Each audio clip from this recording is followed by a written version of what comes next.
그리고 예. 챙겨 드시는 이런 건 없으신가요?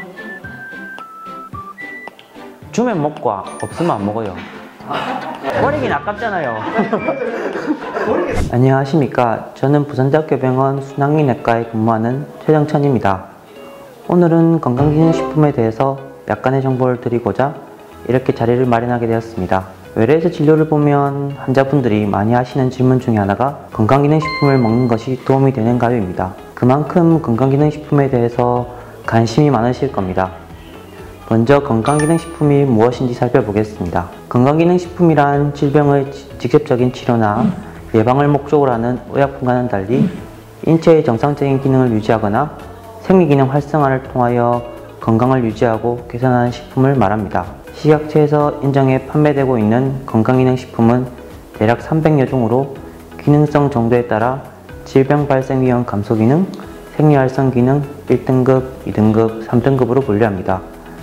이 중 질병 발생 위험 감소 기능에 해당하는 것은 칼슘과 비타민 D 정도뿐이며 우리가 흔히 아는 홍삼, 비타민, 오메가3 지방산 등은 생리활성 기능 2등급에 해당합니다. 먼저 홍삼은 면역 증진, 피로 및 기억력 개선, 해소판 응집 억제 등의 효과를 기대하였으나 지금까지 정보에 따르면 전반적으로 안전하지만 그렇다고 효능성을 논하기에는 의학적 근거는 다소 부족합니다. 우리가 흔히 아는 이제 홍삼 이것도 의사적인 관점에서 봤을 때 우리는 이제 의학적인 근거가 있어야 되는데 그 근거가 증명된 게 피로도 개선밖에 없어요. 딴 건 뭐 이렇게 하여튼 없어요 그게. 네. 칼슘 보충제는 폐경기 여성에게 골밀도 손실 예방 효과가 있지만 심혈관 질환의 위험성에 대해서는 논란이 있습니다. 한편 여러 연구 결과에서 종합 비타민 제제, 비타민 CD 제제는 유의미한 효과가 증명되지 않았습니다. 다만 비타민 B 제제의 복용은 심혈관 질환에 대해서 도움이 된다고 보고 있습니다. 오메가3 지방산은 항부정맥, 항죽상혈증, 지질 감소, 혈관 확장을 통해 도움이 될 것으로 생각되나 여태까지의 연구에서 2차적인 심혈관 질환에 대한 예방에 대한 근거는 부족합니다. 일부 환자에서는 효과가 있으나 용량도 하루에 2에서 4g을 복용하여야 합니다. 오메가3가 그게 이제 뭐 말이 많은데 그걸 제대로 하려면은 많이 먹어야 돼요.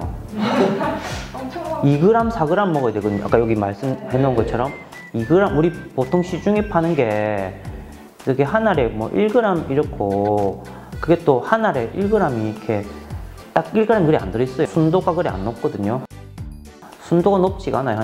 그래 안 높아요. 그래서 근데 제일 좋은 거는 이제 뭐 이렇게 프레시 푸드를 먹어라 이래 돼 있거든요. 네네네. 푸드로 이렇게 접근하는 게 제일 좋고 그게 안 되면 뭐 해볼 수는 있지만 그 근거가 뭐 증명되진 않았다.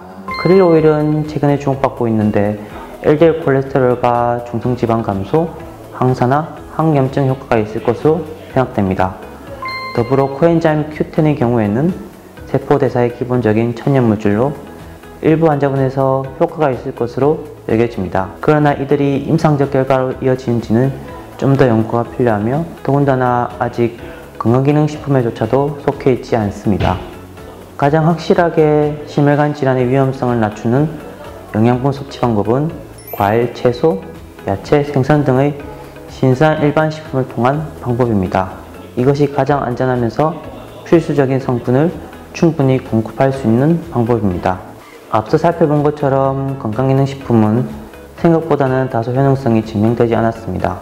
이것으로 건강기능식품에 대한 궁금증이 어느 정도 해소되었으면 합니다. 감사합니다.